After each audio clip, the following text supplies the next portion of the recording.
Tere järjekordset pühapäeva. Seekord siis aasta 2025 Rooma kalendri järgi. Tänase saate pealkiri on surm, elu, surm. Ehk siis surm kahe elu vahel.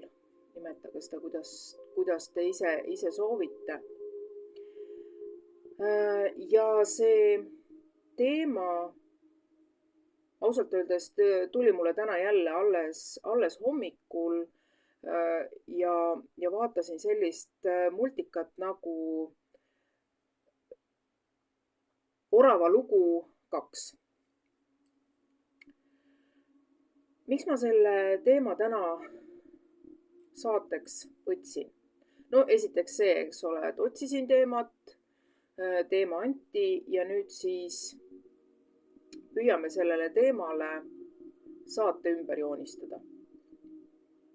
Jah, ei püüa, vaid teeme.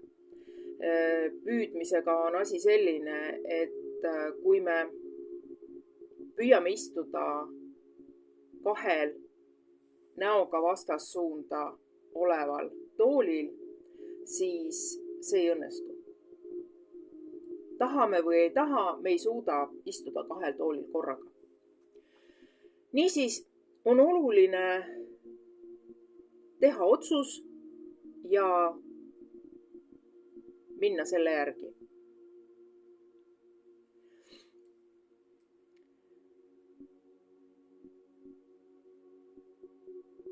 Otsuste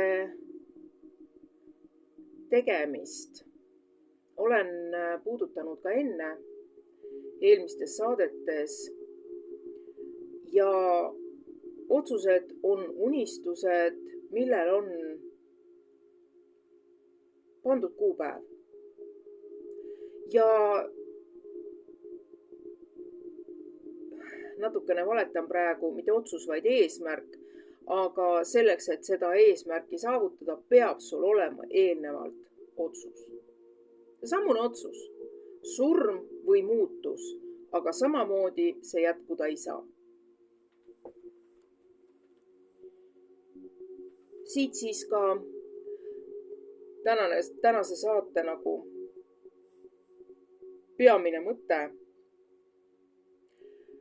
surm ja elu.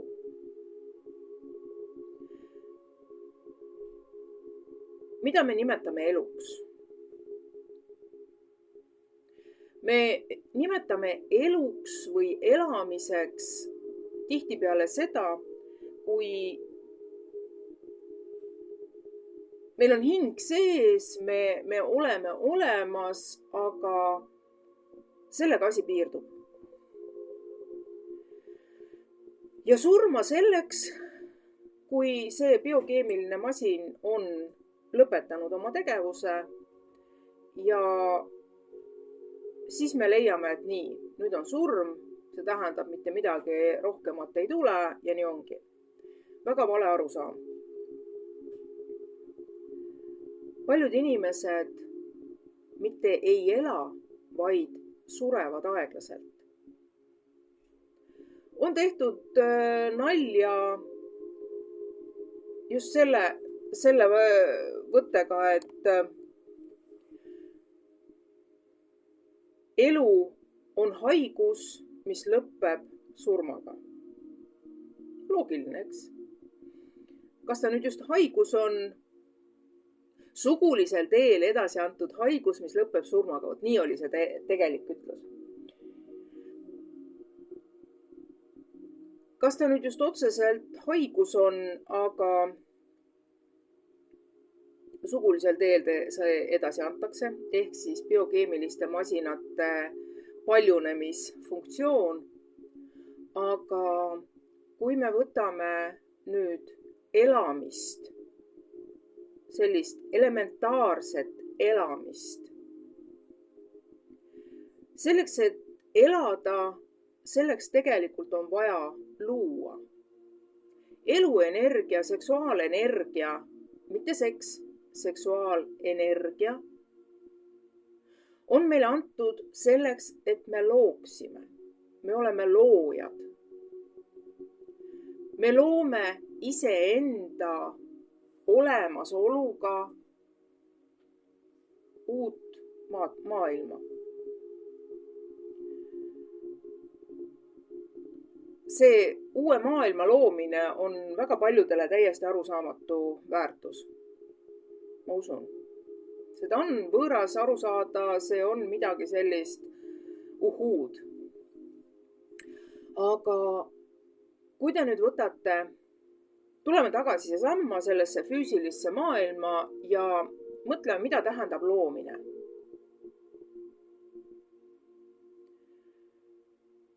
Kirik räägib, et ainult Jumal loob. Samas, iga inimene, kes midagi teeb, olgu see siis eelneva projekti järgi tegemine, olgu see siis inspiratsioonipuhang, ta loob. Gurmeekokad ei ole liinitöölised. Gurmeekokad on loojad. Nad kasutavad toiduaineid selleks, et luua elamusi nendele, kellele ta neid toite teeb.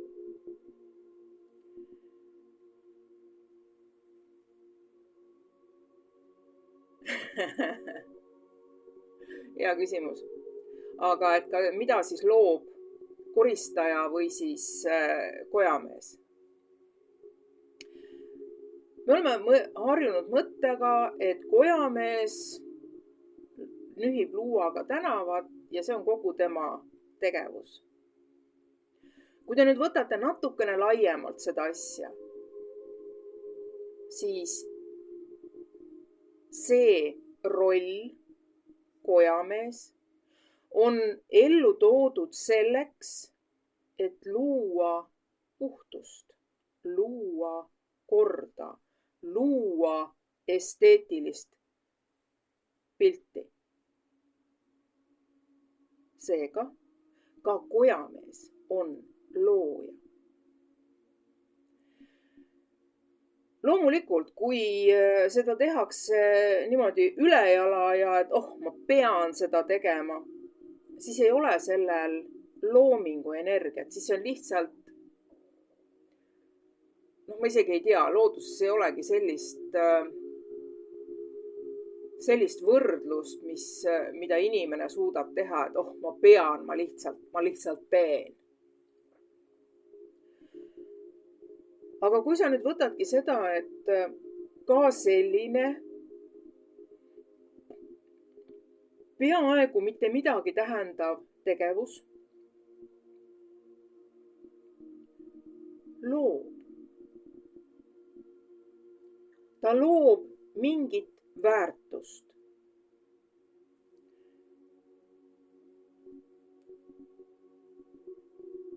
Kaks biokeemilist keha loovad uue elu jaoks anuma uue biokeemilise masina, millega siis saab järjekordne energeetiline olem siin maakeral kõndida.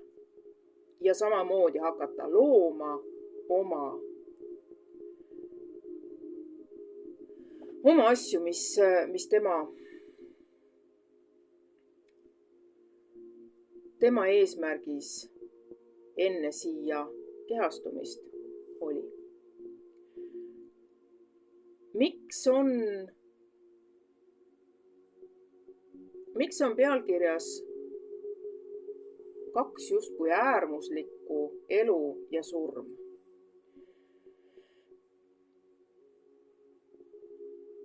Jah, nad võivad olla äärmuslikud ühe ekspluatatsiooniperioodi, ehk siis tehases valmistatakse auto, tema ekspluatatsiooniperiood algab ja lõpeb siis, kui kantakse arvelt maha ja läheb romulasse. Ja nagu ka teate, ka sealt tõmmatakse need romud uuesti elule ja nende jaoks jätkub teine elu sama keha eksisteerimise perioodil. Kui me nüüd räägime surmast kui lahkumisest, kui väljalülitamisest, siis surm ei ole lõplik. Surm on täpselt sama palju väärtus, nagu on sünd.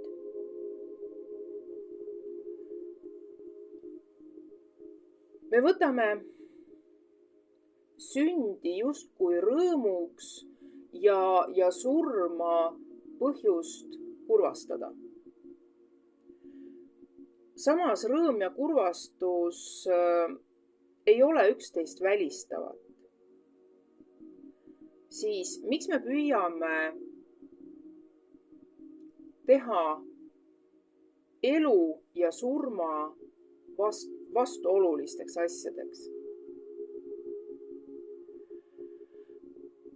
Need, kes midagi ei loo, need, kes jäävad kinni traumadesse, need, kes keelduvad iseennast austamast, iseenda tegevust nägemast loominguna, nad surevad aeglaselt. Nad keelduvad vastu võtmast seda, mida nad tegelikult teevad, mida ta tegelikult loob. Ükskõik, mida me teeme, me loome mingit väärtust.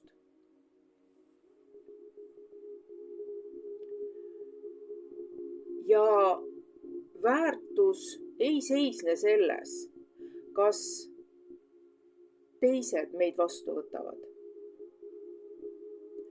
Väärtus ise seisneb selles, mida sina tunned seda tehes. See on väärtus. Korraks puudutasin traumade teemat ja olen viimasel ajal ise kimpus just selle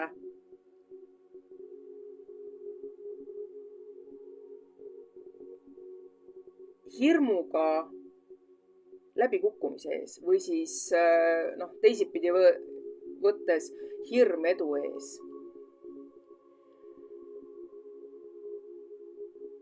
Natukene siin targemate inimeste ja raamatutega suheldes on välja uuritud või analüüsitud selline asi, et see hirm ehk siis mis küll saab, kui ma tegelikult saangi hakkama. Või selle esimese sammu hirm pidi olema kinni beebiajas, kui beebi ei saanud vanematelt seda tähelepanu, mida ta vajas. Ehk siis minu jaoks täiesti selline natukene ohoo-efekt, mitte ahaa, vaid ohoo, et kui laps ei saa, mida ta vajab, siis ta solvub. Ta solvub kogu maailma peale sellepärast, et temale ei antud seda, mida tema tahab. Ja mida rohkem ja mida sügavamalt seda tehakse, meie ajastu inimesed, ehk siis X-generatsioon, teavad seda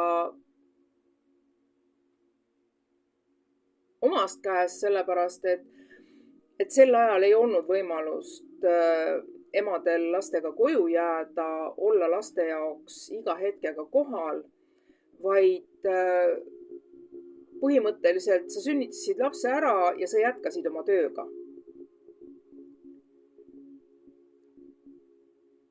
Sealt on siis pärit ka seesamune solvumise väga lihtne tulek, sest me ei saa seda, mida me tahame. kui me nüüd võtame natukene sammu sellest eemale, solvumine solvumiseks. Mida solvumine tähendab? Solvumine tähendab seda, et sa jood mürki ja loodad, et teine sellest ära sureb. Loogiline, eks? Täiesti mõttetu asi. Aga tulles tagasi selle vastsündinu juurde, siis temal ei ole teist võimalust. Tema ei saa muud moodi hakkama saama, kui keegi talle midagi ei paku, siis ta tõmbubki kookonisse, ta tõmbubki endasse. On ju palju selliseid juhtumeid, kus laps on jäänud täielikku hooldamatusse. Täielikku. Mis iganes. Vanemad on hukkunud, laps on üksi kodus olnud ja ta tõmbub uuesti nii-öelda loote seisundisse. Ta organism jääb säilitusprogrammile.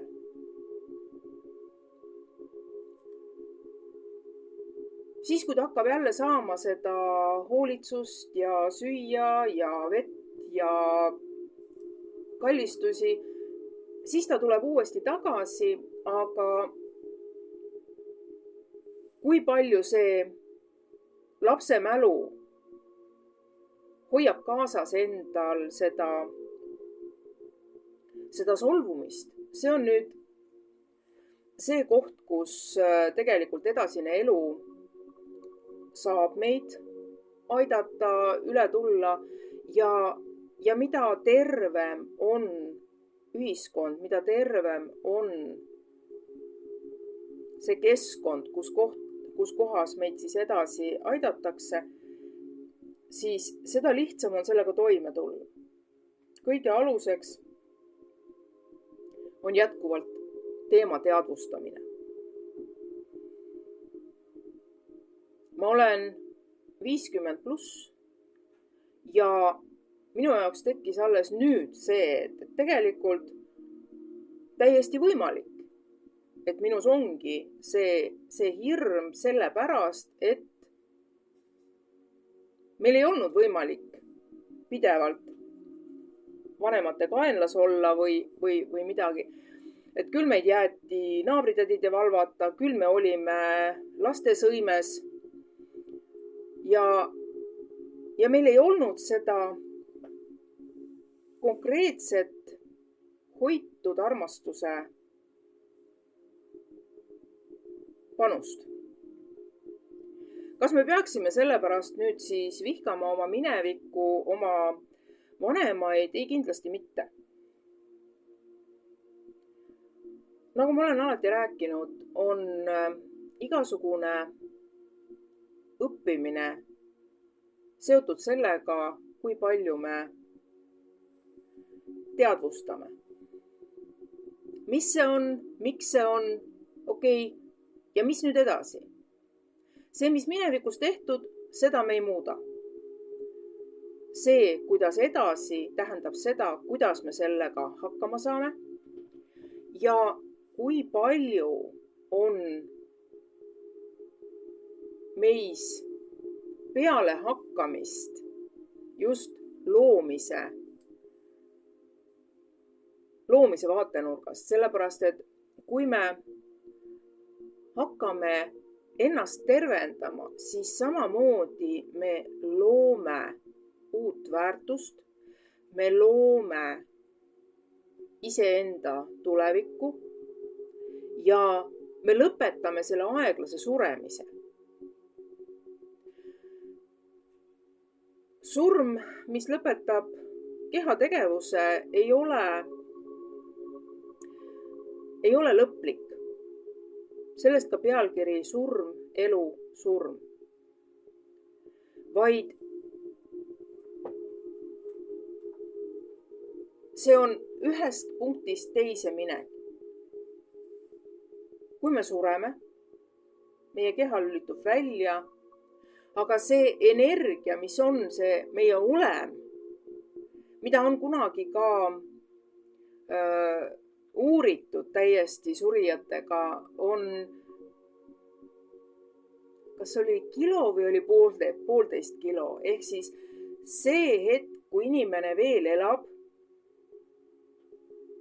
kaalub ta rohkem kui see, kui juba on näha, et hing lahkus kehast. Samamoodi muutub inimese kehakaal sel hetkel, kui ta läheb transsi. Olem lahkub kehast ja läheb teistesse sfääridesse. Ehk siis seesamune meie energeetiline osa, energeetiline autojuht sõidab selle kehaga. Ja tegelikult ongi meie energeetiline autojuht, meie energeetiline kõrgem mina olen.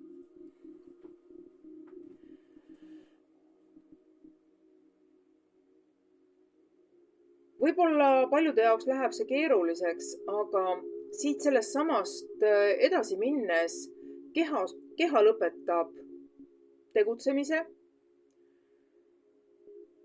Sellest lihatükist on välja läinud autojuht.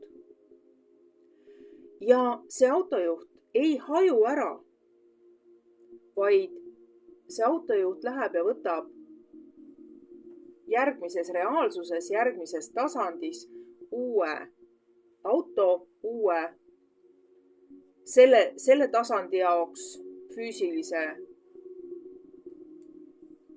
eksistentsi, uue masina, uue biokeemilise masina. Miks seda nii hirmsasti kardetakse?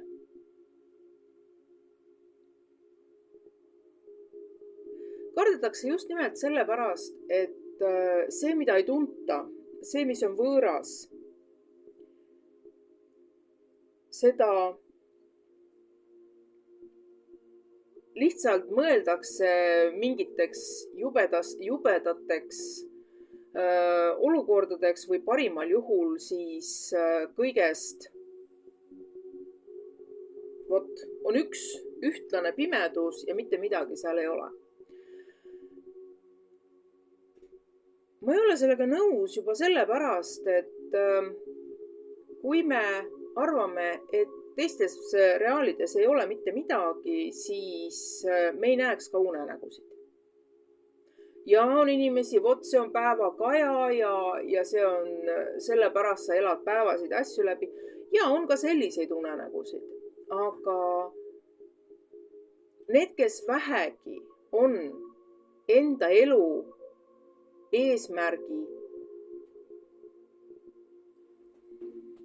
poole teel või siis kes on juba teadvustanud, et see, mida meile koolis õpetatakse, ei ole kogu tõde, et on veel midagi. Need näevad unenägusid, mis tegelikult on just nimelt seiklused teistes reaalides. Seega surm kui selline on ühe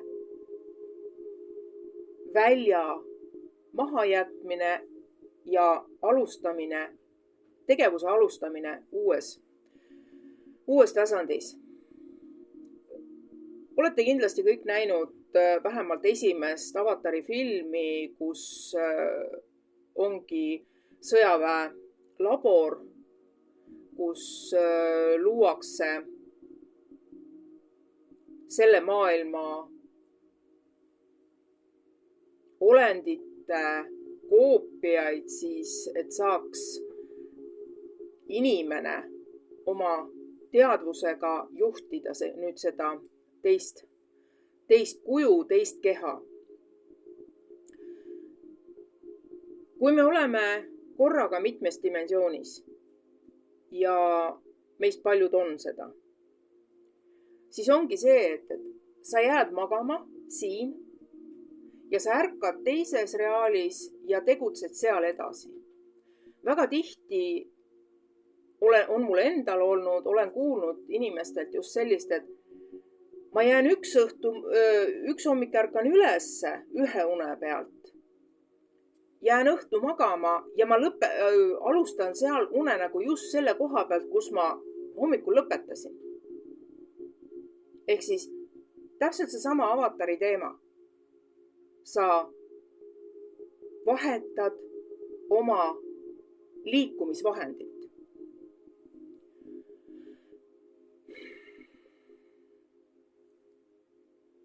Surmaga tuleb ette ka suitsiidi teema. Ehk siis justkui soov maha jätta see keha, kuna oleme ei tule selle eluoluga toime. Ja toime ta ei tule sellepärast, et ta ei ole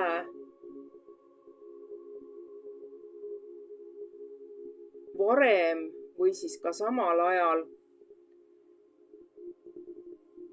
vastu võtnud seda ülesannet, teadlikult vastu võtnud ülesannet elus hakkama saada. Miks me tuleme siia enamus ilma mälestusteta eelmisest elust? Just sellepärast, et meil on vaja õppida toime tulema just nimelt selle kehaga, selles olukorras, selles ajastus. Väga paljude jaoks meist on eelmised elud või paralleelsed elud igapäevane taipamine, aga selleks, et selle taipamiseni jõuda, tuleb ennem enda sees saada harmooniasse. Ma millegipärast viimasel ajal räägin väga tihti sisemisest harmooniast, teiste sõnadega tasakaalust, mis siis võimaldab vaadata oma olukorda samm eemalt. Sa ei sukeldu pea ees teiste draamadesse, mis on ülioluline ja ülitihti tehakse seda viga, et selle asemel, et tegutseda enda ruumiga, luua enda ruumis väärtust, püütakse minna ja hakata looma teise elus väärtust. Praegu tuli hea kujund. Tihtipeale kaksiklekkide teemades, tihtipeale armastuse teemades ongi see, et ma armastan teda nii väga, et ma annaksin kõik endast talle. Nüüd kujutage ette. Te mõlemad ehitate oma lossi. Ühel hetkel üks tunneb, et issand, ta on nii ilus ja võimas, et ma pean kõik endast talle andma. Ja te hakkate oma juba üles ehitatud lossist kive tassima teise lossi. See tähendab, sa lammutad iseennast. Sa lammutad oma loodut ja annetad selle siis teisele. Teise loss saab valmis ja nagu tihti juhtub, mul ei ole sind vaja, tõmba uttu.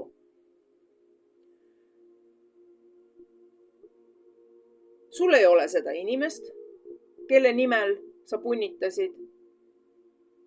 Ja sul ei ole ka enam oma lossi. Sul ei ole võimalik hakata selle koha pealt alustama, kus kohas sul pooleli jäi, vaid sa olid juba palju hävitanud selleks, et teine saaks oma lossi üles ehitada. Kuidas siis tegelikult tõelised harmoonilised partnerlussuhted peaksid toimima? Ja toimivad ka. Sisemine harmoonia, sisemine tasakaal, enda väärtuse vastuvõtmine. See tähendabki tegelikult seda, et sa ehitad paralleelselt teisega, sa armastad seda inimest, sa toetad teda nõuga, mõtetega. Samal ajal ehitad sa iseennast üles, iseenda lossi. Ja kui nüüd mõlemad on piisavalt kõrgele arenenud, ehitavad need kaks lossi teineteise vahele silla. Sild on ehitatud, ehitatakse edasi. Kokkupuutepunkt, aga mitte ma ohverdan ennast sinu nimel.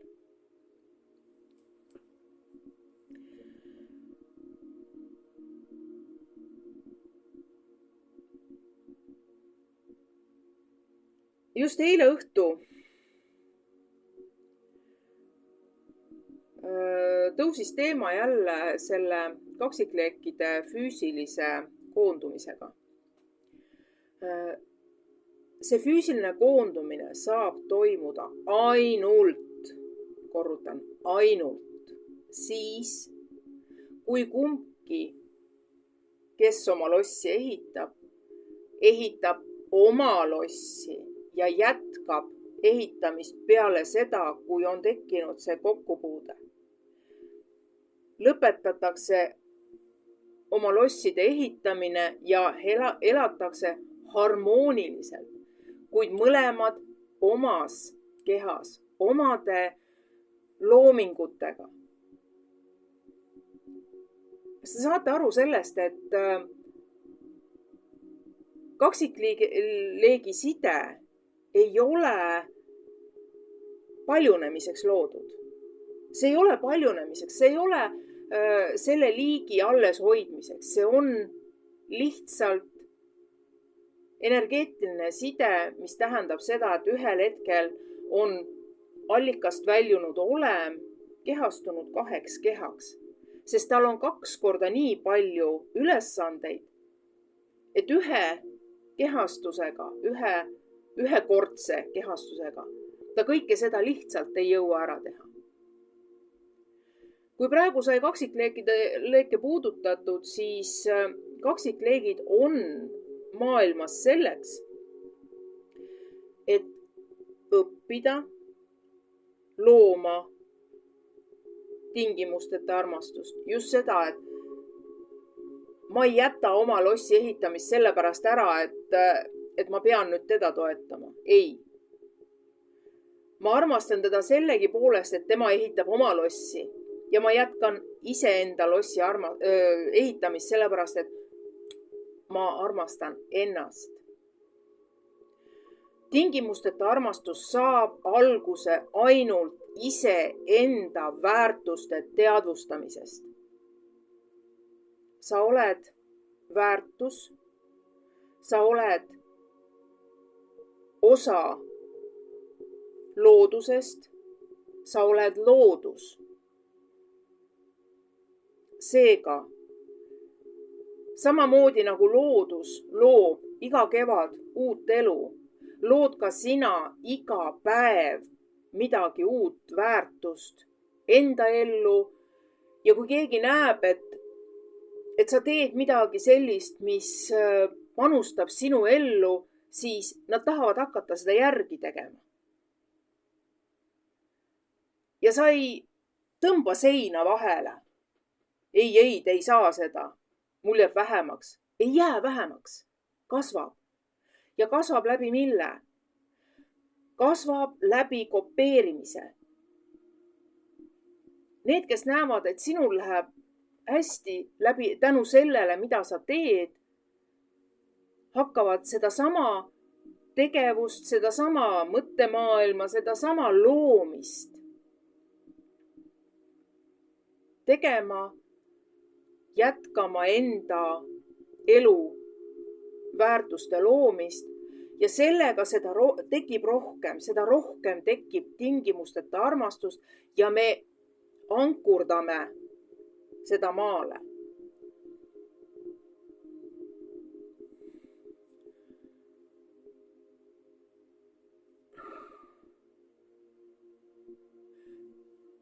Just.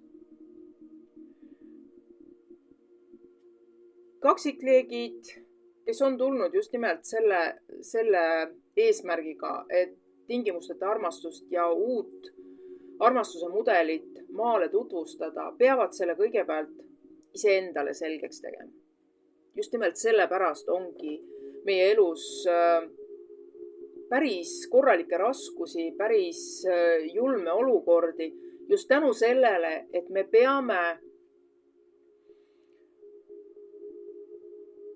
suutma endas säilitada seda tingimusteta armastust, vaatamata sellele, mida maailm meie ümber teeb.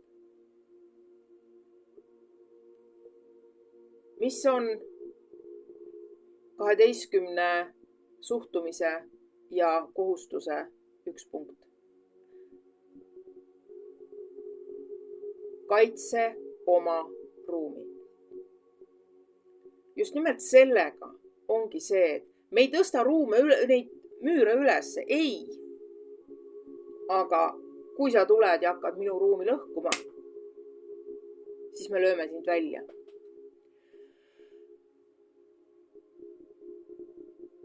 Tulles tagasi surma juurde, siis nagu te teate, minu kaksik teadis juba siis, kui oli 10-aastane poisike, et ta lahkub siit, aga ta jääb minu tegemisi toetama just nimelt teisel pool seda kardinat ja samamoodi aitab ta minul õppida tingimusteta armastust ja luua maailmale väärtust. Surm ei ole lõplik, surm ei ole pimedus. Surm on uuesti kehastumine teises energeetilises tasandis.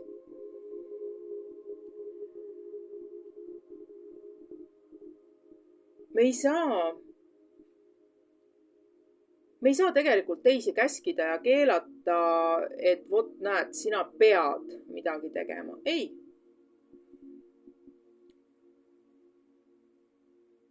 Elu kaitsel olevate olendite, mis iganes, teiste dimensioonide, teiste planeetide, teiste universumite olemid, neil kõigil on vaba valik.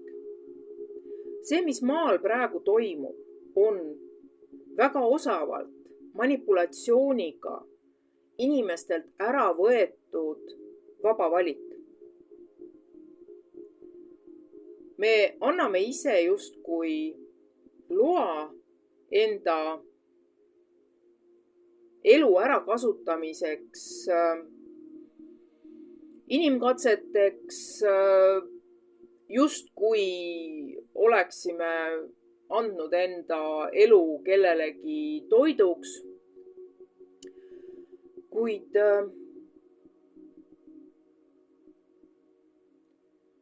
kui me siiski suudame säilitada selle, et ma ikka ei lähe, ma ei anna enda elu teisele ära kasutada. Mina olen see, kes vastutab oma elu eest. Mina olen see, kes peab looma oma ellu väärtust. Ja kes üritab hakata meie väärtusi oma heaoluks ära kasutama, siis need me lihtsalt lööme välja. Jah, loomulikult me teeme panuseid, me kingime, kõik see on okei, aga see ongi see jälle vaba valikul antud panus. Kui keegi tuleks ja nõuaks, vaat sa pead, siis on meie otsus. Kas me alistume sellele hirmuga manipuleerimisse, rahaga manipuleerimisse või see saab ümber pöörata, ma tahan. Kas me tahame, et meie ümber oleks rahu? Rahust tulenevalt meenus praegu Bastari üks videoklipp. Sa ei saa luua rahu, samal ajal vihates sõda. Selleks, et rahu luua, tuleb sul armastada rahu. Kuid praegusel ajahetkel, mis maailmas toimub, võimuülikud, kes siis tegelikult tunnevad oma elu ohustatuna, oma positsioone ohustatuna, püüavad meile ajupesuna tuua ette seda, et me peame vihkama sõda, me peame vihkama oma vaenlast ja samas vaenlast kui sellist ei ole. Vaenlane on peidetud nende suhkrumagusate lubaduste taha.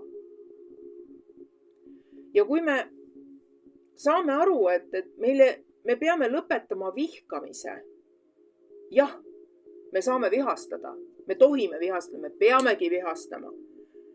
Sest kui ikkagi meist üle kõnnitakse, siis me peamegi vihastama. Me peame suutma selle ülekõndja oma ruumist välja lüüa. Ja viha annab selle jõu.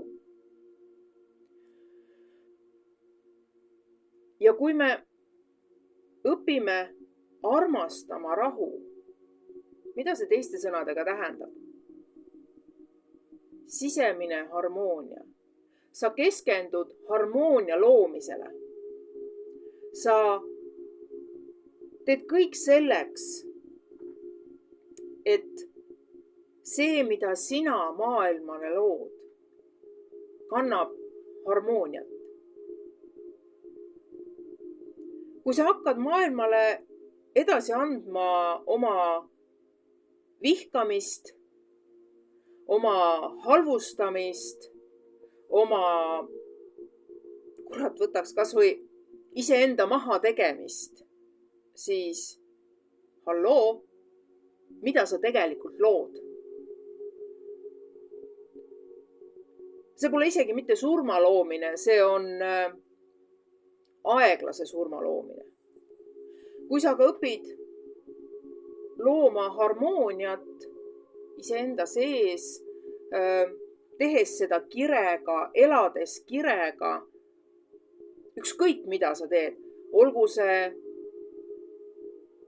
köögis loodav toit perele, iseendale, olgu see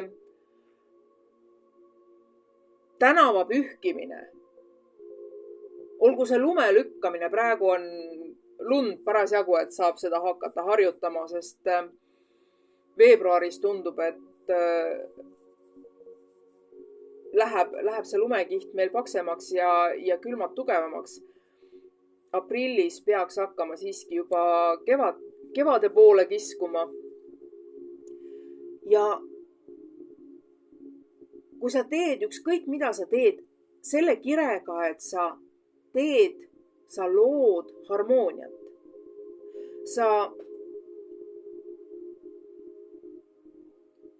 oled enda sees suutnud luua selle teise hingamise, selle tiivulise oleku. Ja sa teed oma tegevusi just nimelt selles energias. Siis esiteks see töö saab kiiremini tehtud. See töö saab täiuslikumalt tehtud. Ja selle samaga, keda see, mida sa oled loonud, puudutab, annab edasi. Ta hakkab kordama seda sama, mida sa oled loonud maailmale.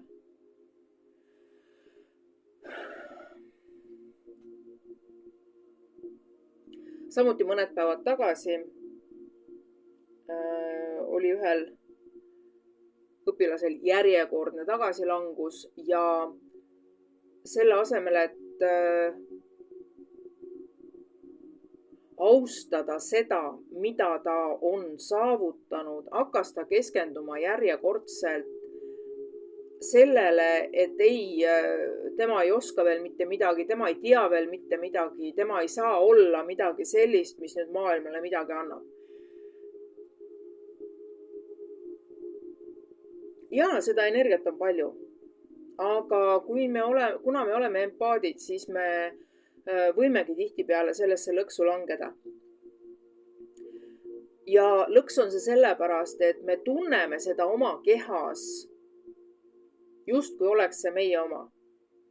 Aga me ei saa seda mitte miskit pidi tervendada, me ei saa seda mitte miskit pidi leevendada, sest põhjus jääb teise inimese mõttemaailma.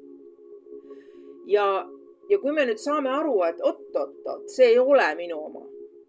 See ei ole minu tunne. Siis ongi see, sa lased selle vabaks. Ja mitte see, et see ei ole minu tunne, ma lasen selle vabaks, vaid täie veendumusega. See ei kuulu mulle.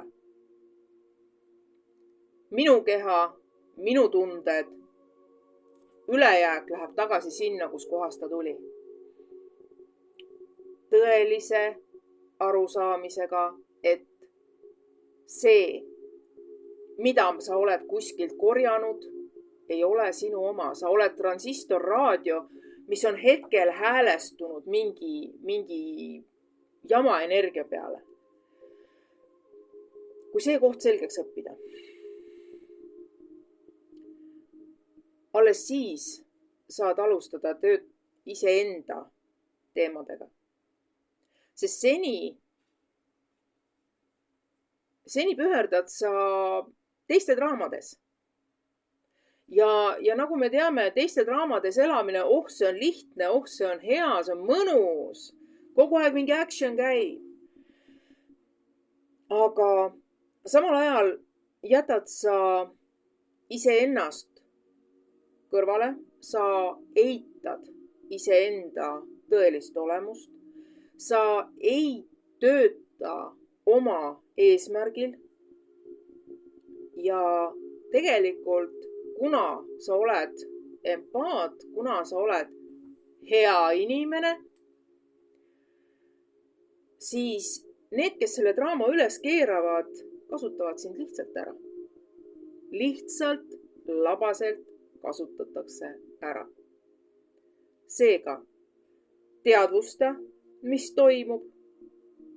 Ära püüa emotsionaalselt ennast siduda mingite draamadega. Kuidas seda teha? Jälle need 3 küsimust. Kas see on midagi, kus ma saan midagi muuta? Kas see on midagi, kus ma tohin midagi muuta?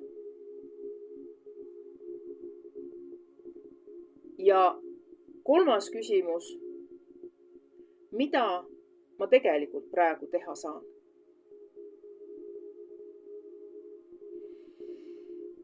Kõik. Ja rohkem ei olegi vaja. Sest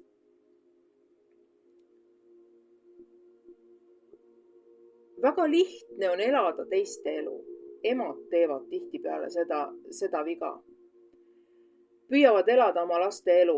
Tähendab, püütakse oma elamata jäänud elu panna laste õlgadele ja nõuda, et nemad teeksid seda, mis neil kunagi pooleli jäi või milles nemad ei olnud täiuslikud. See, kui sa teed midagi kellegi teise tahtmise järgi ja püüad seda teha täiuslikult, siis sa täidad lihtsalt mingisugust võõrast mustrit, mõistmata, et sa ei saama kunagi sellest täiuslikuks, sellepärast, et sa ei loo enda eesmärke.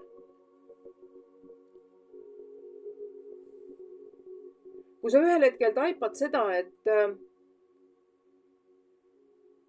okei, mulle tegelikult ka meeldib see, mida ma teen. Päriselt meeldib. Sa oled leidnud ise selles tegevuses endale eesmärgi. Siis pane tähele, sinu tulemused muutuvad. Kuni sa aga teed sellepärast, et ema käskis, siis ei tule ka tulemust. Jah, sa võid detailideni asjad paika panna, aga selles ei ole elu. See ei ole looming, see on lihtsalt kordamine.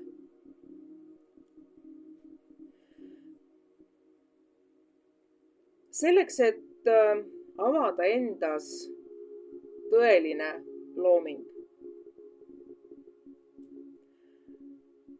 on tegelikult vaja kõigest kõigepealt iseenda sees saavutada harmoonia.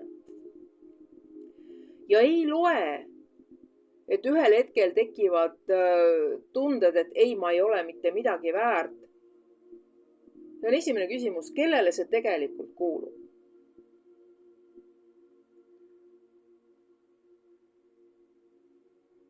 Jah, osad asjad on nii sügavalt meil sees, et iga kord ei ole seda kohest vastust, et kellele see siis kuulub. Mäletate, kui sa küsid, kellele see tunne tegelikult kuulub ja läheb veidi kergemaks, tähendab, see ei ole sinu oma. Sa võid selle südamerahuga ära saata. Kui see aga ei lähe ära, siis ka nendest kordadest on sinu sees mingisugune konks, mis sikutab sinu vana haava. Ja siis on küsimus see, et mis on minus see, mis hoiab seda halba tunnet minus kinni.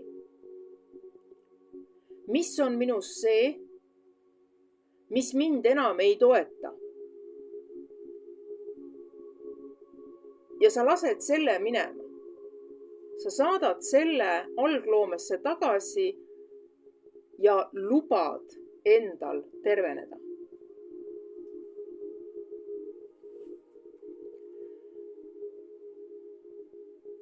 Tänase saate kokkuvõtmiseks veel paar mõtet.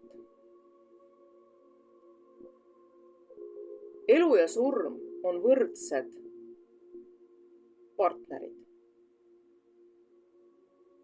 Ei ole vastastikused, ei ole üks miinus, teine pluss. Elu ja surm on lihtsalt lävepakud. See, et mahajääjatel nii-öelda sellesse füüsilisse reaalsusesse alles jääjatel tuleb lein, tuleb kurvastus. See on tegelikult egoistlik. Jaa. Saan täiesti aru, aga sa ise oled ju pikalt ka leinas olnud. Ja siis. Aga ma tean, et see on tegelikult egoistlik. Sest mina ei ela tema elu. Tema ei elanud minu elu. Me ehitasime oma losse. Ehitasime ise. Ja see sild on jätkuvalt meie puutepunkt. Olgugi, et tema kolis oma lossiga teise dimensiooni, aga puutepunkt on alles.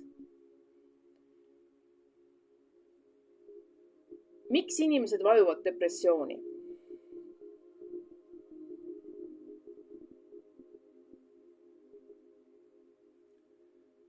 Just nagu oleks kaotanud kedagi.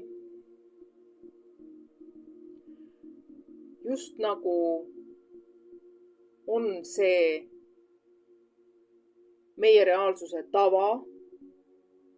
Inimene sureb, kõik peavad nutma. slaavi kultuuris on sellised tegelased nagu itkunaised. Keegi sureb, siis kutsutakse need naised siis kokku, kes siis nutavad ja halavad siis selle surnukeha pärast. Ja depressioon kui selline ehk siis sügav kurvameelsus, elust äratahtmine on tihtipeale märk just sellest, et me tunneme ennast läbikukkujatena. Me tunneme, et me ei ole justkui oma loomingu tasemel, me justkui ei kuulu siia.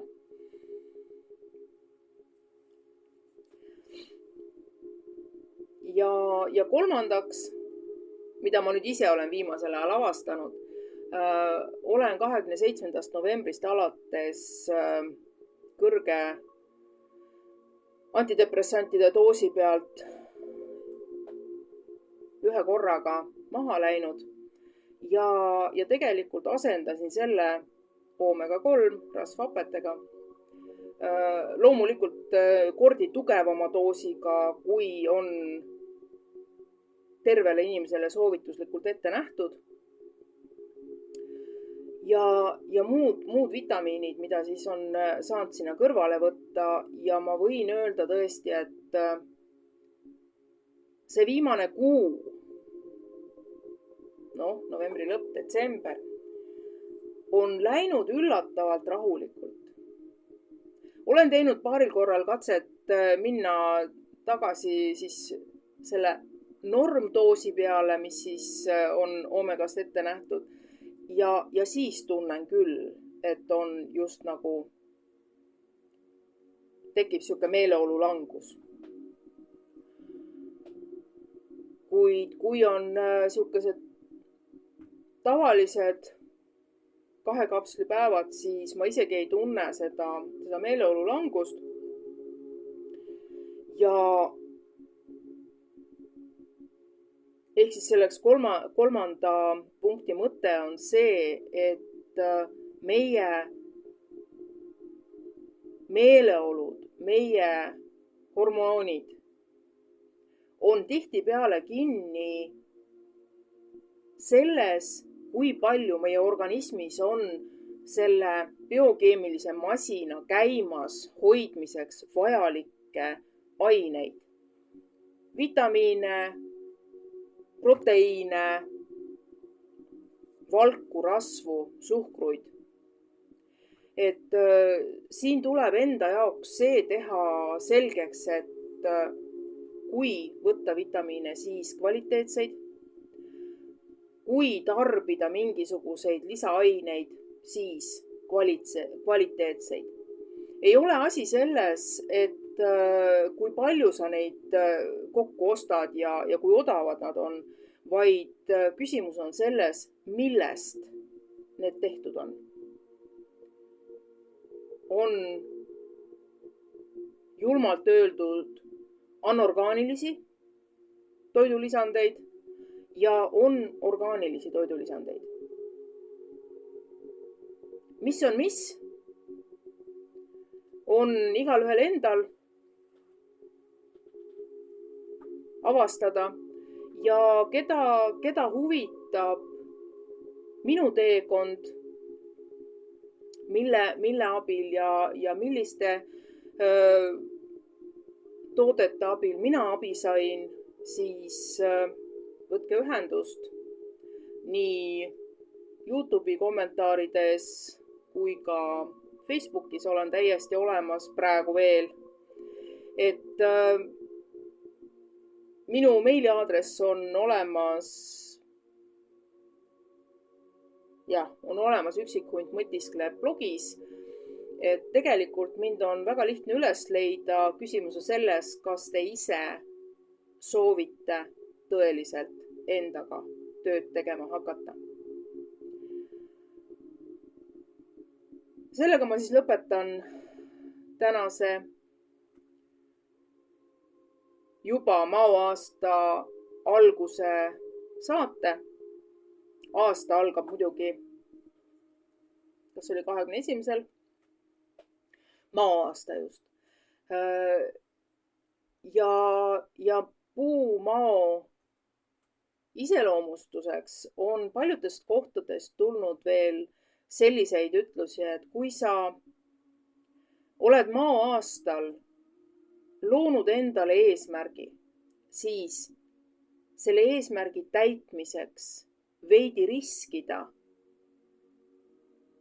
toob ainult häid tulemusi.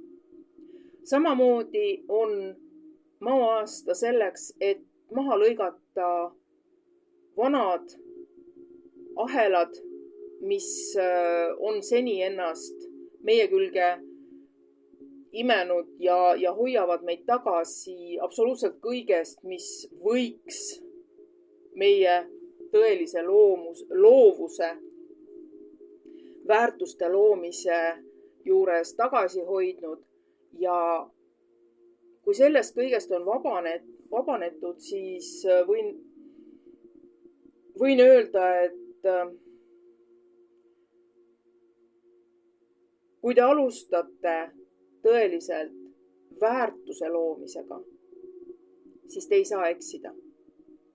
Kui te loote väärtust iseenda elule ja kui teid tahetakse kopeerida, siis õpetage neid, kes tahavad seda. Aga sellega ma täna lõpetan. Olge kaitstud omaenda südameväes.